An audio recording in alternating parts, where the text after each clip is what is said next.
Awalnya aku itu sempat bingung. Anakku aktif sekali, gerak terus, loncat ke sana sini, penasaran dengan semua hal, sampai aku sering bertanya dalam hati, harus aku arahkan kemana ya energi dan rasa penasaran seperti ini? Perlu nggak sih anak aktif masuk kelas bermain? Setelah banyak membaca dan bertanya, akhirnya aku memutuskan untuk mencoba menyekolahkan anakku di kelas Montessori.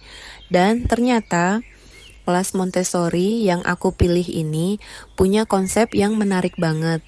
Jumlah anak dibatasi hanya 10 anak dengan 2 orang guru, sehingga suasananya tenang, terarah, dan setiap anak tetap mendapatkan perhatian yang cukup. Orang tua juga ikut masuk ke kelas, tetapi bukan untuk mengatur anak.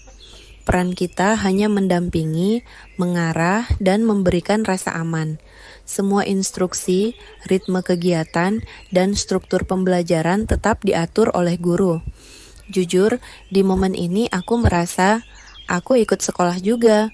Banyak yang aku pelajari sambil mengamati bagaimana kelas ini bekerja. Alhamdulillah, minggu ini jadi minggu pertama anakku masuk kelas Montessori. Temanya lucu banget, Move and Play Together. Ada 3 aktivitas besar yang sudah disiapkan, diantaranya motorik, sensorial, dan practical life. Masuk kelas, anakku mengikuti doa pembuka dengan baik. Duduk, mengangkat tangan, mendengarkan ustazah. Masya Allah, hal kecil yang membuat hati ibu terasa hangat. Aktivitas pertama adalah Montessori time. Anak-anak boleh memilih aparatus yang tersedia di 2 rak. 1. Rak sensorial, 2. Rak practical life. Hari itu, anakku tertarik banget pada 2 permainan. Merakit truk kecil dengan obeng. Di sini aku melihat dia belajar fokus, mengkoordinasikan tangan dan mata, dan mencoba menyelesaikan masalah kecil seperti kenapa ini nggak masuk? Atau gimana kalau aku putar lebih kuat? Pack dolls and color matching. Dia mencocokkan warna kecil dengan pasangannya satu persatu. Terdengar sederhana, tapi ini memperkuat kemampuan visual, fokus, dan pengenalan warna. Dan seperti biasa di Montessori, selesai bermain, anak diminta mengembalikan alat ke tempatnya. Tapi proses kemandiriannya mulai terbentuk. Pelan-pelan tapi pasti. Aktivitas kedua mulai melibatkan gerakan tubuh. Anak diminta memindahkan bola ke tisu roll sesuai warna.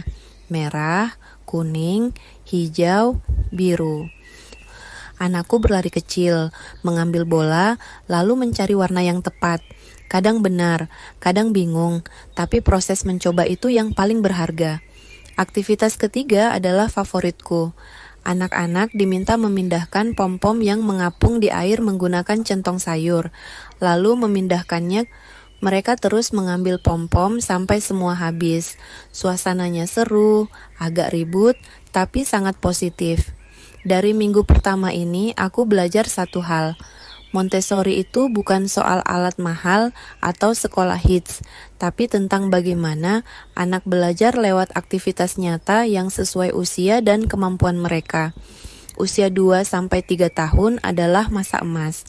Mereka butuh eksplorasi gerak pengalaman sensorial, bimbingan yang tepat kesempatan mencoba sendiri, dan Montessori memberikan itu semua dengan cara yang soft, terstruktur, dan menghormati ritme anak.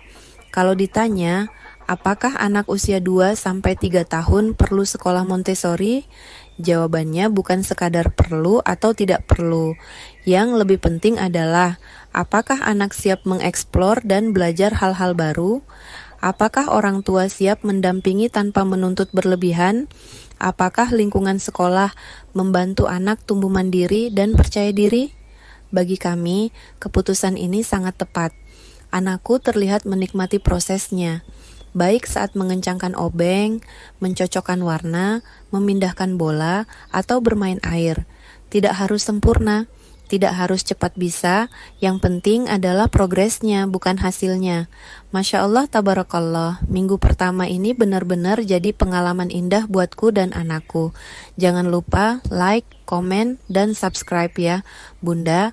Dan tunggu cerita seru lanjutan di part berikutnya.